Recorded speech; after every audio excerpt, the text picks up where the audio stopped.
All right. So we are on book third, the argument, in our Srimad Bhagavatam, the wisdom of God. Swami, I don't And think recording started. Usually we get a message recording started. I didn't get it. yes, it just It did? happened. Yeah, it Okay. just happened. All right. So book third, or the third book, the argument. Sutta, continuing his narrative, tells how Shuka began to teach to King Parikshit the holy Bhagavatam, and repeats after him its opening chapters. In these chapters, Maitreya relates to Vidura the story of creation and the lives of Manu, Satarupa, and Kapila, the first of mankind. All right. So here we are, chapter one, Vidura and Maitreya. Now, continued Shuka, I will begin the teachings of the most sacred Bhagavatam by relating the conversation between Vidura and Maitreya. Vidura and Maitreya, sages of great fame, were disciples of Sri Krishna. Vidura renounced the world in his early youth and wandered about to many places on pilgrimage. His mind was always steadfast in the thought of the Lord of Love. Hmm. See, now there's a sentence that could have been referring to Brother Lawrence. His mind was always steadfast in the thought of the Lord of Love. He was a free soul, perfected in the love of God. Maitreya was also a free soul, learned in divine wisdom. Now, when it says a free soul, what does that mean to you? Like when somebody says, "Hey, he was a free soul," what does that mean to I you? think he's a self-realized soul, right? That's what my understanding is. Yes, yes, of course, He self, realized way early in his life itself. He's born with that right. wisdom. Right. And what is that Think realization? What is that self-realized? What does that mean? To unpack that for us, for me, for us. self-realization is you know who you are, everything. And he already manifested his meditation to a higher level. Hmm. Self-realization comes when it goes to higher level. Then he is free. Nothing can bother him. So he's free soul. That's Yes. what it is, free soul is. My understanding is. I Yes. could be wrong. No, no, no, you're absolutely right. You're absolutely right. I'm really asking the question to get it said Yeah. in a kind of in a different way, not using the terms because we all think we know what those terms mean, but in fact, we don't. There's no way to Yes. understand those terms until we're realized. But Yes. basically, to be a free soul means that he's free. And free from what? Free from all the dictates of our ego nature, Divine right? wisdom. That's what it says. Learned in divine wisdom. Yes, yes. Learn it in divine wisdom. And divine wisdom, remember, the definition of wisdom is to fully accept whatever the moment brings to you, throw yourself Exactly. into it with your whole heart, and That's right. delight in its doing, right? So, what's indicated in that? No self preferences, no self aversions, no limitations on his personality. You know, that he doesn't sit there ever and feel insecure in a crowd. He Mm-hmm. wouldn't be afraid to stand up and speak. He wouldn't be embarrassed if suddenly he was naked. He doesn't have remorse. He doesn't have regret. He doesn't have resentment. He doesn't keep track of his relationships on who's in good standing and who's in bad standing.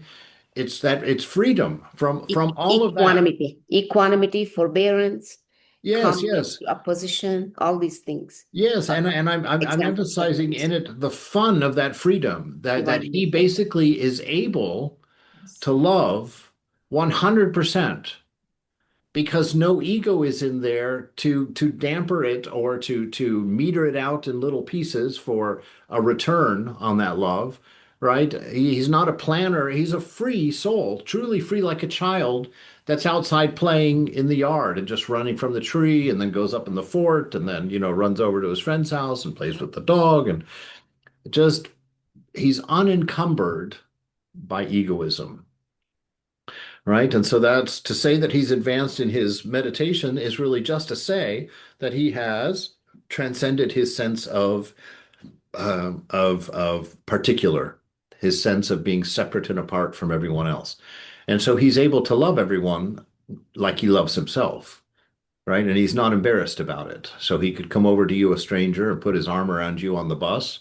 and tell you how beautiful you are as a person, and you wouldn't be offended at all because you would feel his freedom. You would feel that complete lack of egoism around him. And so when we read about a free soul, what I really want you to do is think of Thakur dancing like a lion and laughing out loud and being utterly free. Just no more encumbrances, no more fears, no more second guessing, no more insecurity. Right? That he is always profoundly fine with what is. So, Swamiji, Hmm. supposing a free soul take other people's pain, how do they feel that? I mean, being free soul, do they suffer a lot by Um, taking? yeah, I there is some of that, right? Ramakrishna and Holy Mother, they talk about that. Um, they of course are avatars, which is a little bit of a difference from just a free soul or realized person. As I've been taught or been told by the swamis, like in the order, that at the human level, if you're a guru at the human level, meaning you're an ordinary person who's heading a Vedanta society and you're advanced spiritually but not realized spiritually, that those we don't have the ability to take away someone else's karma. That's a unique principle of the avatar, that the avatar can take away karma. But a normal person doesn't really have that ability. And when we do that, when a guru initiates and does that, it's not the guru that actually incurs your karma. It's the upaguru. It's Ramakrishna or Jesus or Buddha. It's Oh, so in the Ramakrishna order, when you're initiated by your gurus, they're not taking on your stuff. They're taking your stuff and giving it to Thakur. And so Thakur takes it on, right? So he the where it's a for a normal human being, it's a pass-through situation. For an avatar or maybe a bodhisattva, for someone who's incarnated purely for the service of mankind, perhaps it extends to them as well. I don't really know about that. I'm not really interested in knowing at that level because I'm not sure we can know at that level to really understand the accounting of karma. Because for those folks at that level, a free soul, there is no karma, right? There is no karma. There is no sense of I, even at that level. And so, yeah, it's an interesting question. But I think generally my answer, I would just repeat my answer again, frankly. okay. So I think that the avatars take on our karma. The regular folks pass it on to their avatar, their chosen ideal, and it's all dealt with however mother wants to deal with it at that point, whether she's going to take it on and suffer for it, or whether she'll give it to Jesus and leave it on the cross, or whether she's going to just snap her finger and have it be free and gone. Who knows? Because she doesn't have a body anymore for it to hurt her feet Mm. when we touch them, right? Ramakrishna doesn't have a body anymore for me to sting him like a scorpion. So at that level, I think God just in His mercy, just like, "Whoop, we'll just wipe that out of the books, right? We'll just wipe that off the books and go forward with that. In person and avatar, then there may be some because he does have a body at that point. He is involved in the karmic game because he's manifested. In that manifestation, then you would have the stinging like a scorpion, the getting sick for a while, the body aches, all the different descriptions that happen in the gospel when Ramakrishna or Holy Mother takes on the karma of another person. So like that.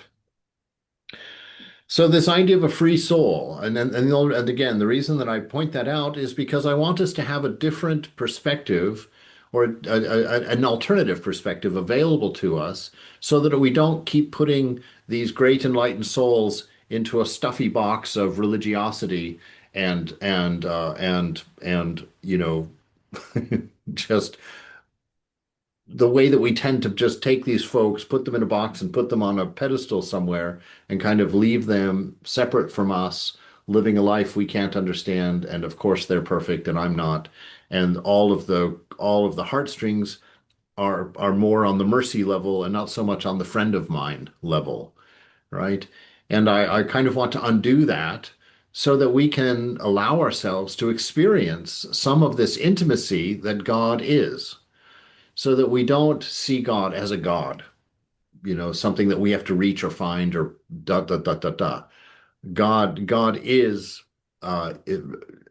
especially through the Ramakrishna tradition, is personal and impersonal simultaneously. But we have a loving beloved, the Lord of love in this case here, because of course the soul he's talking about, Krishna, is in fact the same soul that we worship in Ramakrishna, right? That Ramakrishna was both Rama and Krishna. And so when we study either Rama or Krishna or Ramakrishna, we're studying the same person, the same deity. And actually, I would go even the step farther to return to our initial conversation, that it's exactly the same thing, that we're not just reading the story of Krishna here, we're reading the story of Jesus here, because Jesus, all incarnations are not from karma, right? They come from God, they are an incarnation of the beloved, of the divine. So they are all the same person, right? All of them. You can study Ramakrishna. Beautiful. You get a wonderful story in his life of what God is when he manifests. You go study him in the life of Jesus. It's the same person. So everything you learn about Jesus applies to Krishna, applies to Rama, applies to Ramakrishna, applies to Buddha, right? And so as far as individuals go, they're not separate from one another. Avatars are one. There's a singular manifestation of God coming down as the avatar. And the teachings differ slightly, only to make them appropriate to the time and space and condition that the avatar is entering into. Like the Gita says, when the world goes into a decline and adharma becomes the dominant force, God takes a body, right? And it's the same God that takes a body every time. And so it's the same God that comes and dwells among us, right? And teaches us and walks with us and gives us access to things that normally words can't touch. So when God takes a body, suddenly we can use words about God that we couldn't use without an incarnation, without God taking a body, right? And so this notion of being utterly free, to be a free soul, is I saw in India when I was there. I don't remember the center I was at. I don't remember the Swami's name. I don't remember any of it. It was way back in 2000 when I went over there. And everything was very new to me. But I was taken to a village school, a center, a Ramakrishna center that had a village school. And I was eating in the dining room, and there was a sadhu, a swami there, who the brahmacharis had nudged me and said, "Oh, he is a great soul. He's a seer. He's enlightened." Right? And this swami, um, you could tell when you looked at his eyes that there was something very different about him because he was very intense. And at different points during his meal, we were all sitting around on the floor, eating on the floor.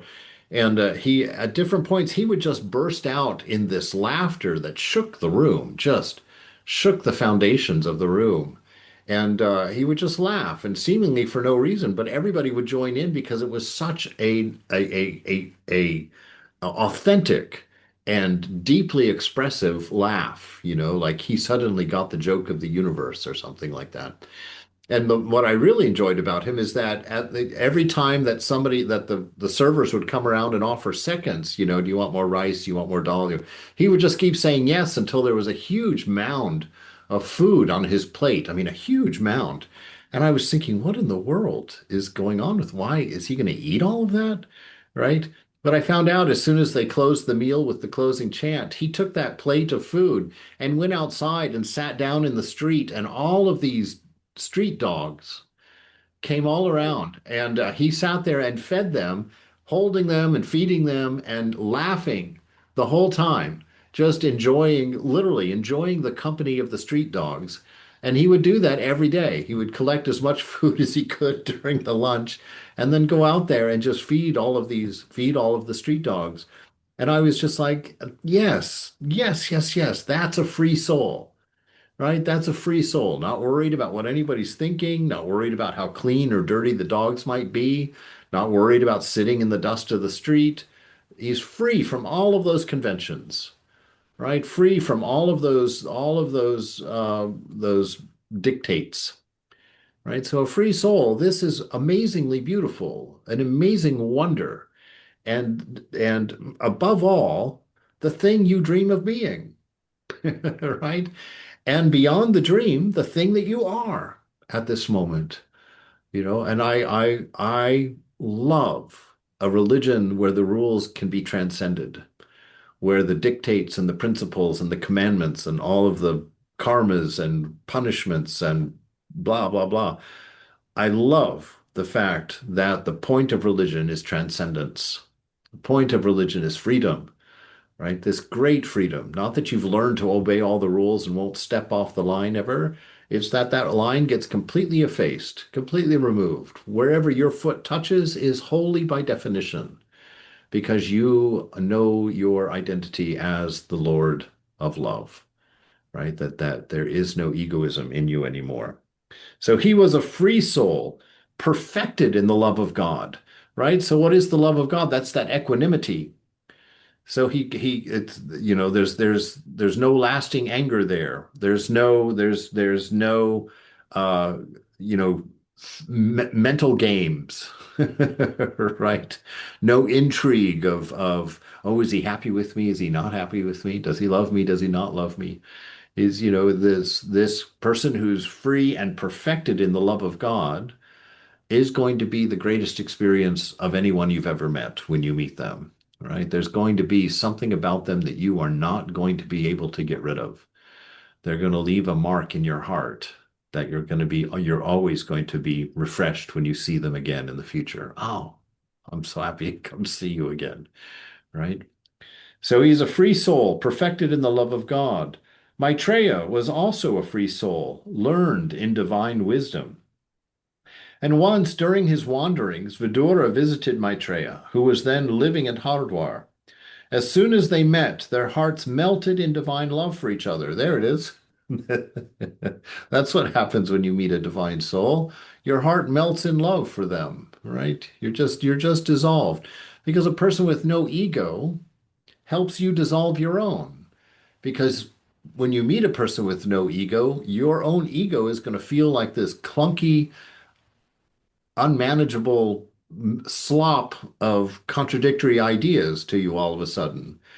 And you're just going to slip into that love and realize this is the way. Forget this ego contraption that I've trained myself down with, that has barred me into a certain level of behaviors and a certain level of habits and collected aversions and attractions that I struggle with all the time, right? Get rid of all of that and just melt your heart in love.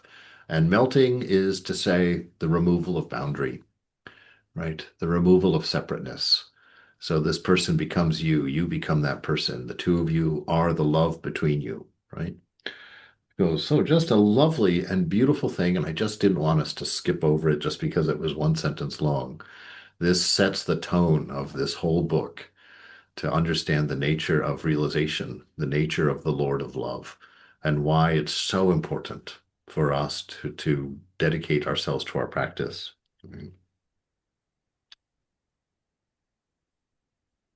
As soon as they met, their hearts melted into divine love for each other. They spent many happy days together conversing on God, right? Or conversing on love, to give us that synonym for God, pure love, pure wisdom, pure being.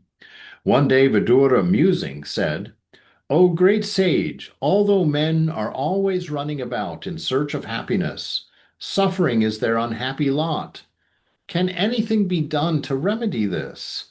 Pray tell me, what would bring the greatest good to humanity? Well, when was the last time we had a conversation like that?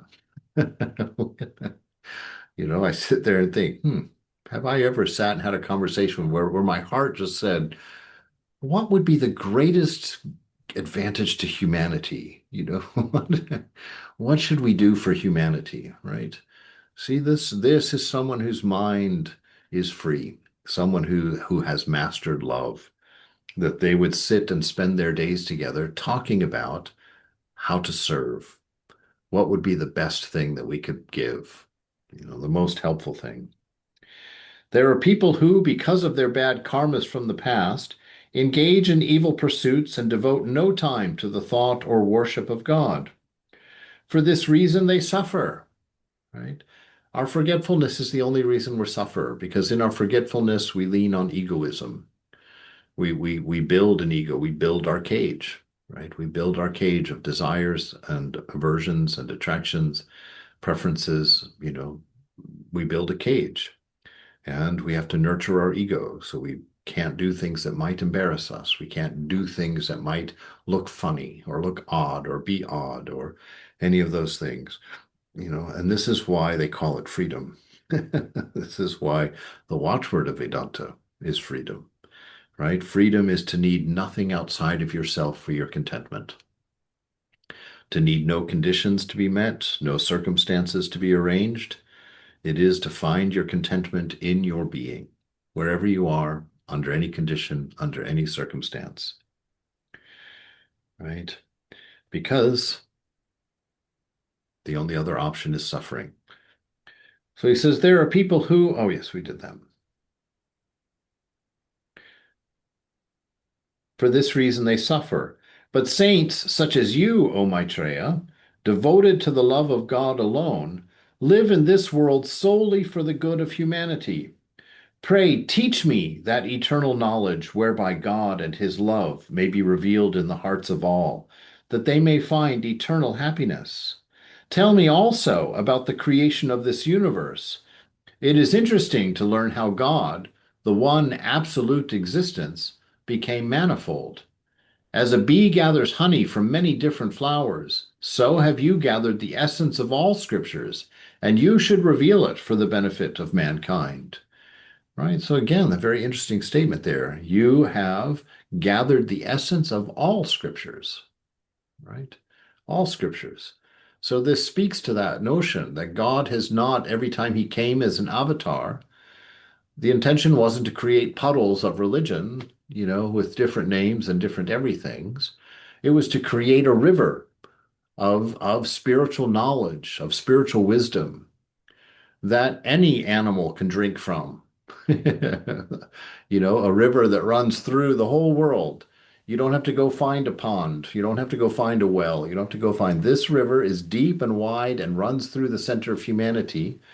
And God intended it for all of us from all of our different backgrounds, from all of our different traditions, from all of our different cultures and different ages and different genders and different struggles. All of us can go and find a place at the river's edge and to drink from that river, because the water of that river runs through all scriptures and is mastered. And so, you know, this is that unity. This is the fruit of that unity, right? That oneness. Maitreya. O blessed Vidura, I thank you for this inquiry and for the tribute you pay me. The creation, the preservation, and the dissolution of the universe are all divine play. In the universe, the self, who is the self of all beings, appears as many. Before creation and in dissolution, the world exists as one absolute existence, which is God. Then there is neither the seer nor the seen, neither subject nor object. There exists only consciousness itself. In that consciousness, which is the absolute God, is the power which divides itself into the seer and the seen, the cause and the effect. This power is called Maya, right? So interesting. It is Maya, which is what? A synonym of, as we've learned in the past, a synonym for egoism, right? So it's the power of egoism, and you can see exactly how it does it when you read that word in there with this. with the idea of egoism. There exists only consciousness itself. In that consciousness, which is the absolute God, is the power which divides itself into seer and seen, the cause and the effect. This power is called ego, right? This power is called Maya. And so this cause and effect, because what is ego really? Ego is boundary, right? And so cause and effect only exists when there's boundary, right? Because if you remove that boundary, you see immediately that every cause is an effect and every effect is a cause. And so the names are meaningless. The whole notion of a cause and effect is meaningless without boundary. It doesn't mean anything. So the fact that we have an ego, our ego constantly is setting up boundaries. This is me, this is not me, this is the time of day, this is the day of the week, this is the night of the week, this is a holiday, this is a winter day, this is a summer day, this is a beautiful day, this is a cold day, right? All of that comes from where? Your egoism. And that's why we suffer, right? That's why we suffer, because we call a day a beautiful day and another day a terrible day. And so you suffer during the terrible days, even though they're both just days. The sun is where it's always supposed to be. The earth is where it's supposed to be. The birds are doing what they're doing. The ocean's doing what it's doing. But somehow you're having a bad day, right? That bad day that you're having is imaginary, right? Because he just told us up here that this is just the play of God. You know, all of these things that change, this creation, sustenance, and destruction are just the play of God, right? They're just the play of God. And anything that we quote experience in it is purely because of our egoism, which separates from us from the knowledge, separates us from wisdom, separates us from pure love, and leaves us as beggars, unfortunately, right? And that's why we suffer. This power is called Maya. God created this universe out of his Maya, the divine power, which consists of the three gunas, namely sattva, rajas, and tamas. This Maya, consisting of the gunas, is also called avyakta, which is to say, nature not yet manifested. Okay? Mind, intelligence, ego senses, sense organs, subtle elements, and gross elements, in short, the whole universe, are an emanation from that divine Maya. Right? So it is this Ramakrishna makes it very specific. The Maya that starts all of this is lust and greed. Right? And lust and greed are come from what? It comes from identifying with body mind. When we become a particular, when we, the universal, transform ourselves into a particular and see the rest as other. Right? And from that place, this whole universe is created. You know, when Ramakrishna said that the lust and greed is at the root of it all, I thought to myself, gosh, that's very negative. Is that really true? That this whole universe out there is coming because of lust and greed? Right? But when you sit and think about it, what does lust cause you to do? Lust causes you to see gender. Lust causes you to see age. Lust causes you to see wealth, right? What is greed? Greed makes you want to steal the piece of pizza before the next person gets it.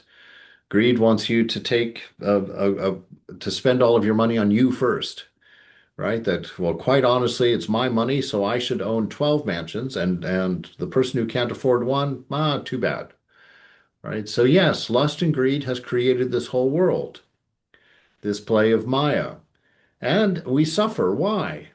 Because lust and greed is not true. It has no real existence in it, right? In this world, there's plenty of money to go around. Right? Everybody could have an equal amount of money. There's plenty of food to go around. There's plenty of houses to go around. There's plenty of clothing to go around.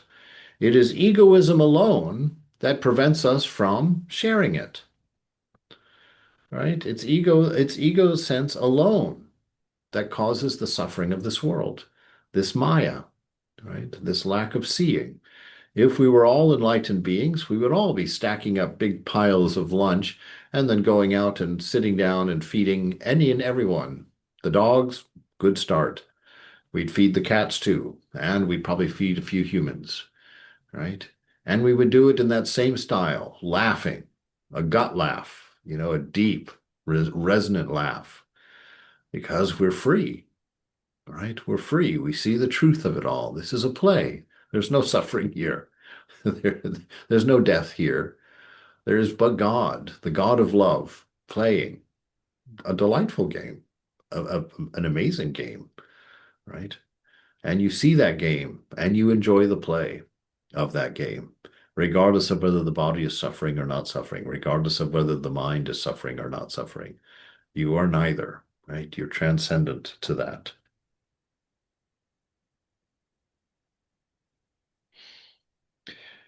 Vidura, revered master, if that is so, how can God, who is consciousness itself and unchangeable, be called the creator? And why should he create? You know, it's a wonderful question. Why should he create? There was a wonderful YouTube video that I only listened to it or watched it because I was intrigued by the title. The question was, why is there anything? Right? Why is there anything in this universe? Why is there anything? Why isn't it just a big empty space? You know, why why planets? Why suns? Why anything out there? And it's a marvelous question, you know. Wouldn't that be the easiest ground zero if the universe was just a material thing? Wouldn't the easiest thing just for there to be nothing? Wouldn't that be the most logical thing? Then there's no creation, nothing needs to be explained, nothing has to be figured out. Right? So he's asking this same question. He says, how can God, who is consciousness itself and unchangeable, be called the creator? And why would he create? If we say that for his pleasure and play, he created this universe, we give him feelings like our own, right? Work is really now in the house. Oh, let me. Yeah, it's I recorded. Because There we go. All right. Maharaj, what did the YouTube video said? Like, why is there anything? You said Well, that you watched what's the answer? yes, well, there's not really an answer there. He was just pointing out that that's unusual and that it begs, it begs a question. So he was kind of presenting a study for research. Somebody asked this question, why is there anything out there? Right? Not just why are there aliens out there? Ask, why is there anything out there? Right? Yeah, no, it didn't really give an answer, but you could look it up. Why is there anything? And maybe he's got a second video by now. All right. And why should he create? If we say that it's for his pleasure and play that he created this universe, then we give him feelings like our own. When children engage in play, they are prompted by desire. But how can God, who is perfect, have any desire? Right?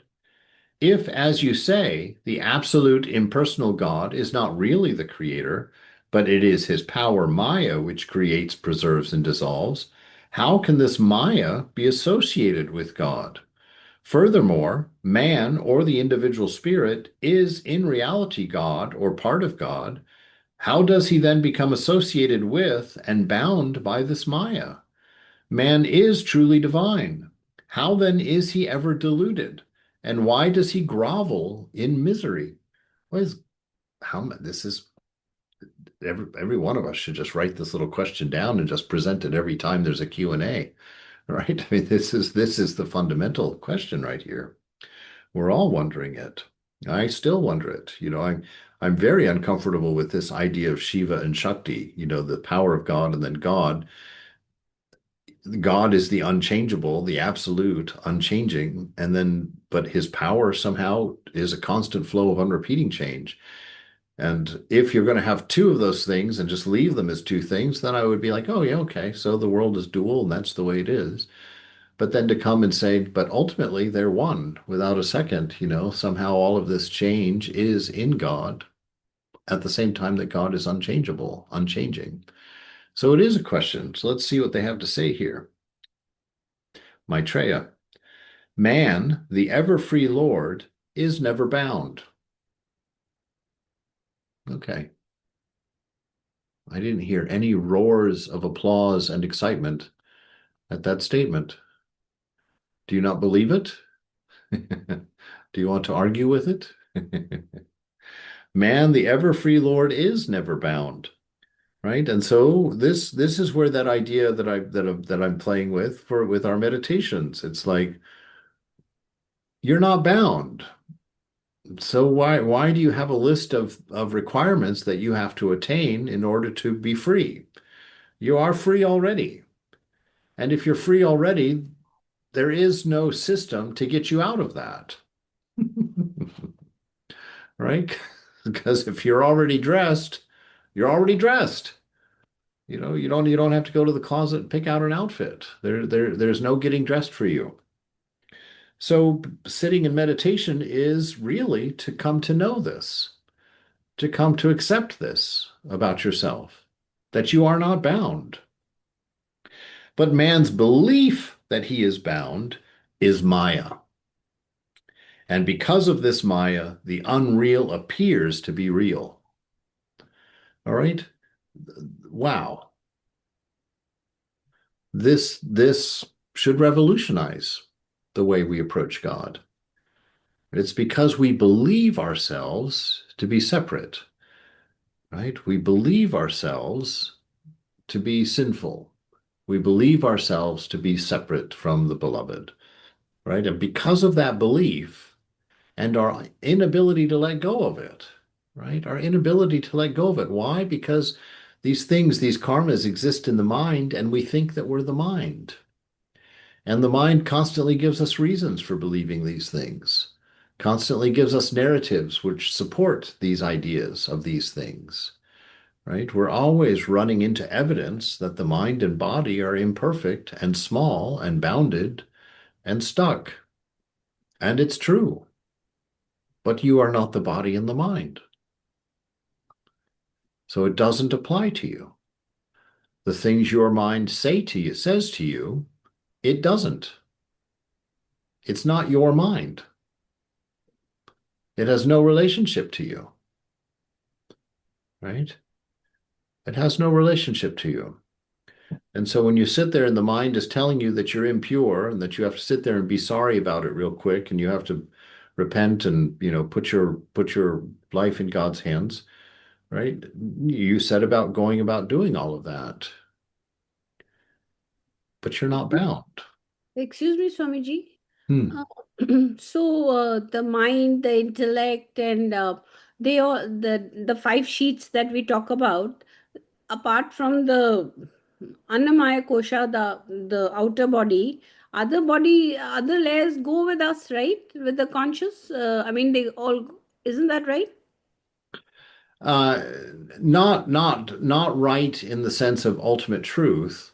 In ultimate truth, all of those things are tools of expression, ways of speaking about this unreal manifestation, but they're not inherently real, right? Because we don't have a body, and so we can't talk about the nature of our body.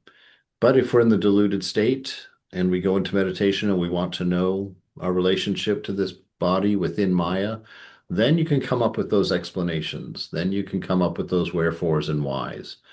But all of those wherefores and whys exist within Maya itself, right? They don't have inherent existences in the ultimate, right? Karma only exists when we're deluded, right? It's not part of the inherent system. That's why Ramakrishna is very non-committal. When he's asked in the gospel, does man reincarnate? He kind of shrugs his shoulder and says, "Oh, some people say so." That's his only statement. That was his answer. Oh, some people say it is so, right? And why is he non-committal? Because it's a tool. Karma is a tool. And it's a tool that only exists in the play itself. Once the play is dissolved, the tool is dissolved. There is no such thing as karma, right? But it's given to us as a concept from the sages because it's helpful. Why is it helpful? Because the message of karma is what? The message of karma is that your destiny lies in your own hands, right?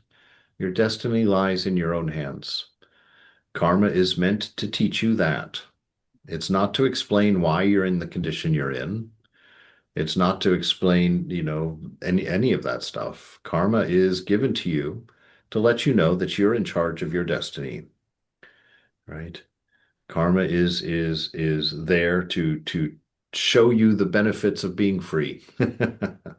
And Yes, and also kind of make you responsible for your actions, no? no, no, no, no. Karma doesn't make you responsible. It's you believing that you're the doer that creates karma, not the other way around. It's, you believe that you're responsible for your actions, and thereby you keep account of your actions, and that is your karma, right? That's your karma. If for whatever reason you were able to let go of your karma, which your mind won't let you do, right? Your mind, it holds you in your bondage, right? That's what Vivekananda Ramakrishna says. Bondage is of the mind, and freedom is also of the mind, right? And so the mind is what holds our karma. It's what holds our story.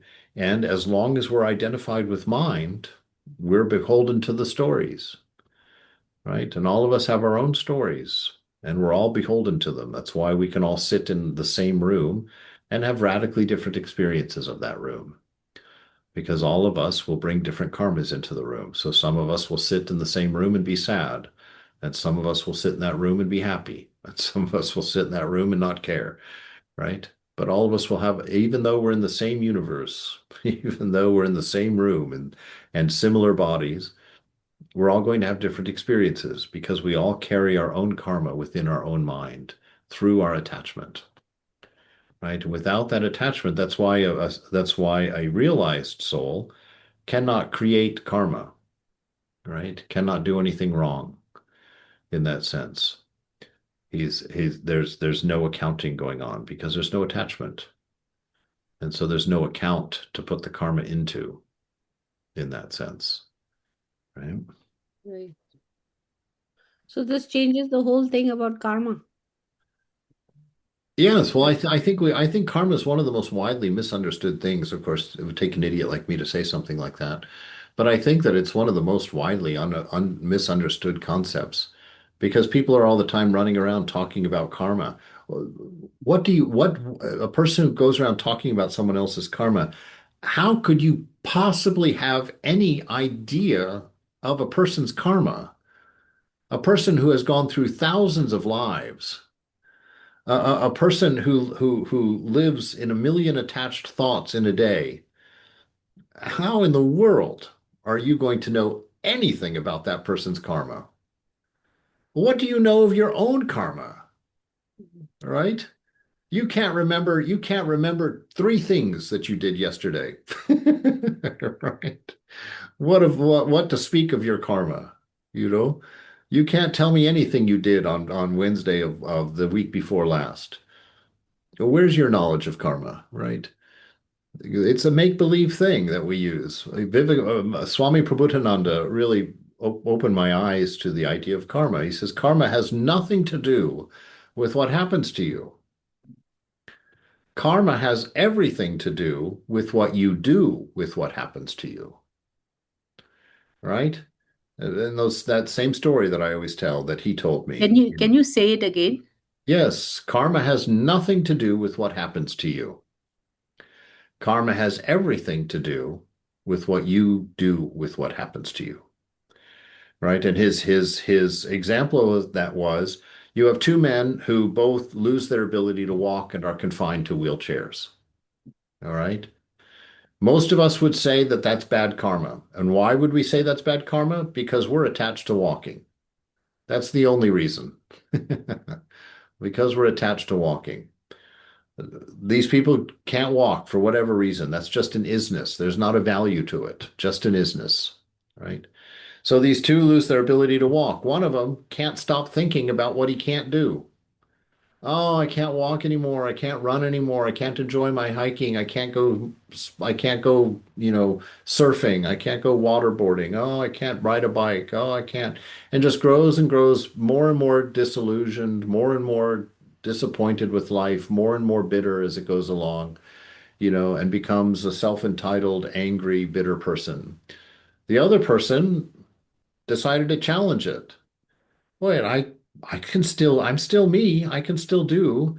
And so he goes and he joins the Special Olympics and he becomes a gold medalist in racing. And he travels the world talking to young people about how to push against your obstacles and to express your true self, right? Regardless of your conditions. So he's doing that. Now, who has bad karma? If you're going to say that being put in a wheelchair is bad karma, then they both have bad karma. But can you say that these two men had bad karma? One was defeated by it. He wasn't able to make gold out of what the moment gave him. But the other person understood his nature, understood that the body in any form is a limitation.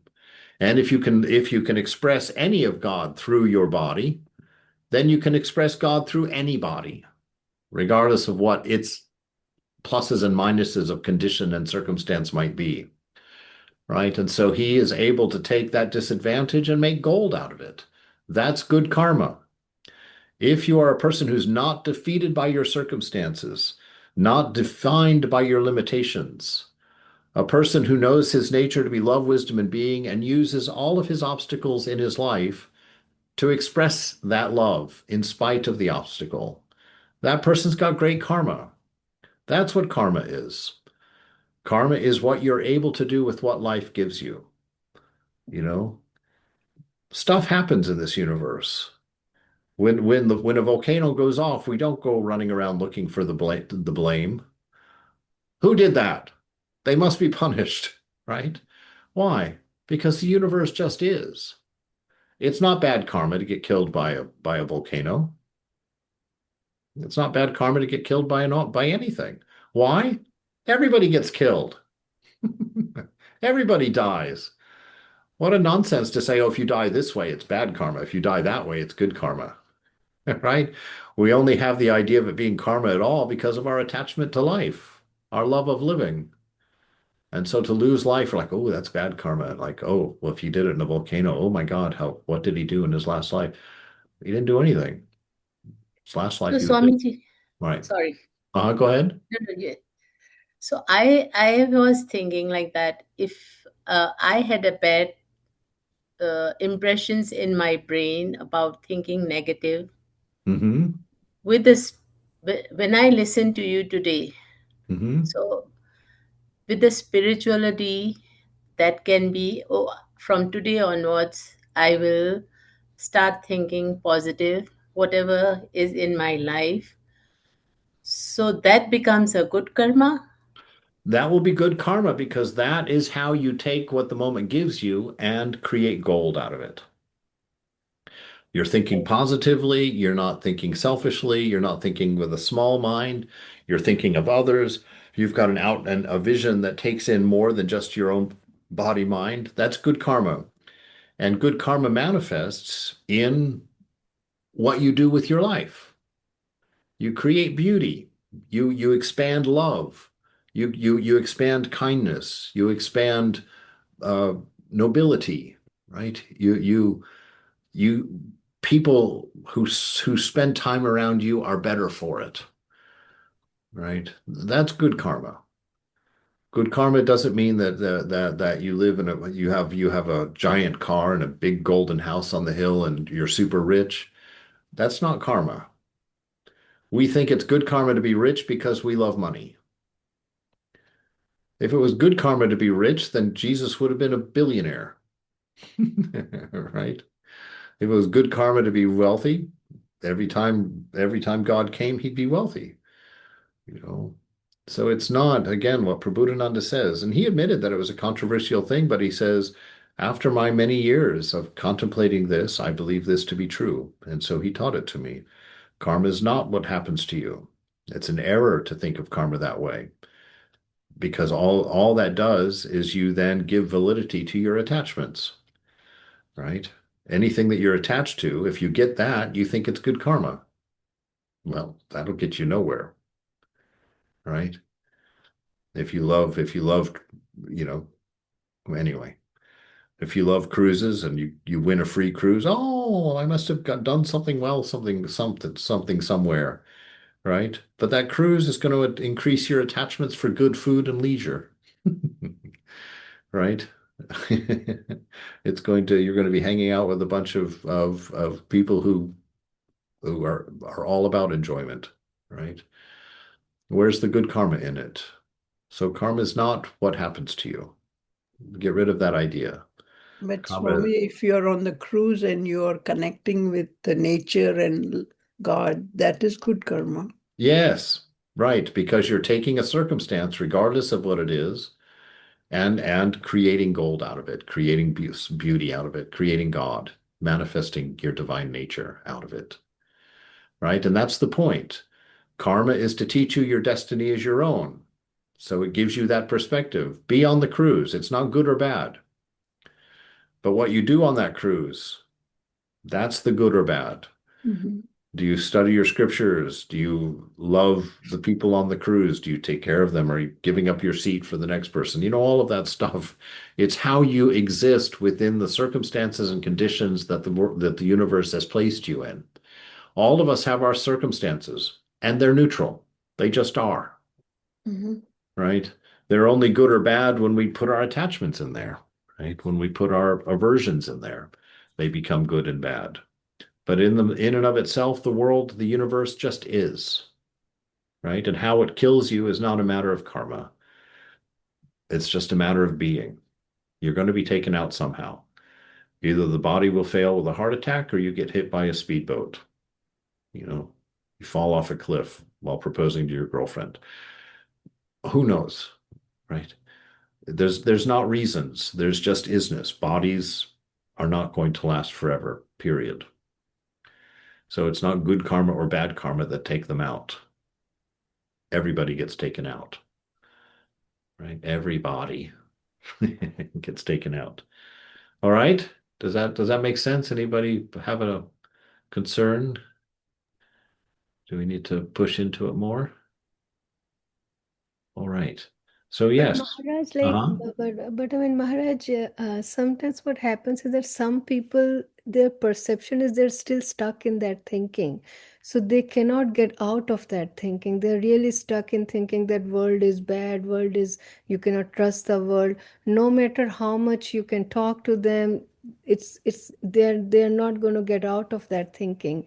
So maybe that's where the grace comes into the picture, Yeah. that you have that capacity to change your perception. Yes.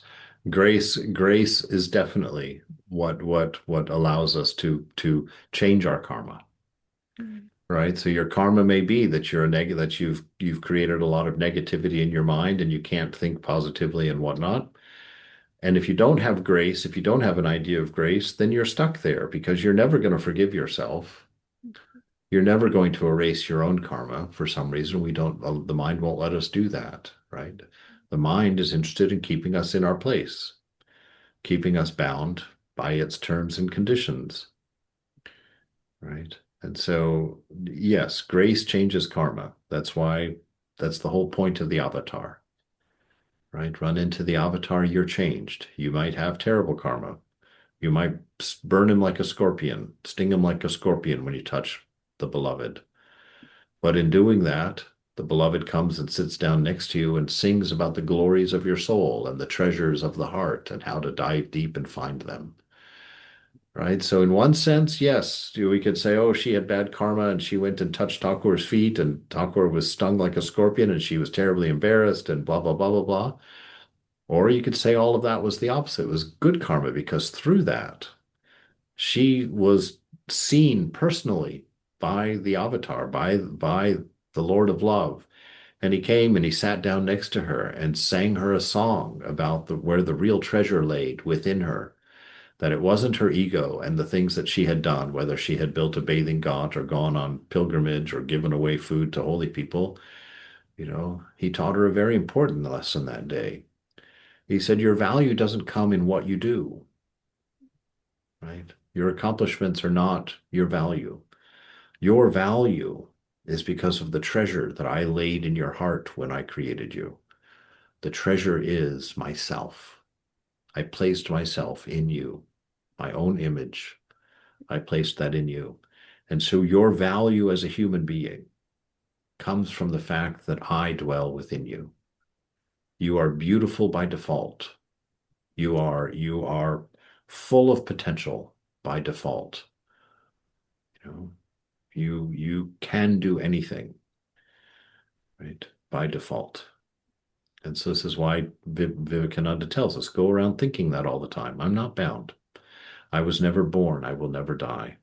I am free, right? He says, go around telling yourself that. Why? Because that's good karma to think that. That's good karma to be able to accept that, to believe that. Because if you can accept it, then you're finished, right? That means that you've become a perfect student and all somebody has to do is whisper in your ear, thou art that. Boom, you're free, right? It's that simple. It's not complex. It's not big. Your freedom is inevitable. This is the message here. And the karma that's going to allow it, is from the beloved, but it's maintained in your own mind and it's in your own hands.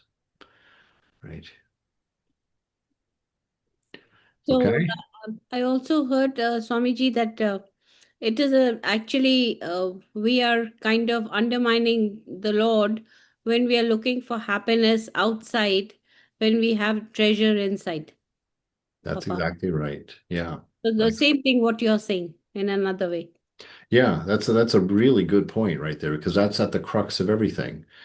Because of what you said right there, because that is true, we have people of steady wisdom, right? A person of steady wisdom means that they are not going to react to conditions and circumstances outside of themselves. They're going to be steady in their mood. They're going to be steady in their enthusiasm. They're going to be steady in their love. It's irregardless of how the world is acting, how their friends are acting, how their center is acting. They are self-defined because they sit in God within the heart. They experience divine love at every moment, and they're full. There's no room for any of that other stuff to come in and destroy or change their mood or their disposition. They are realized. They're free souls. They're full and content, right? Yeah. All right.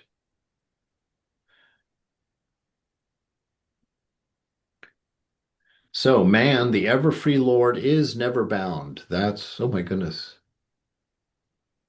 We're way over. We're way over time. Yeah. All right. We'll stop there for the day.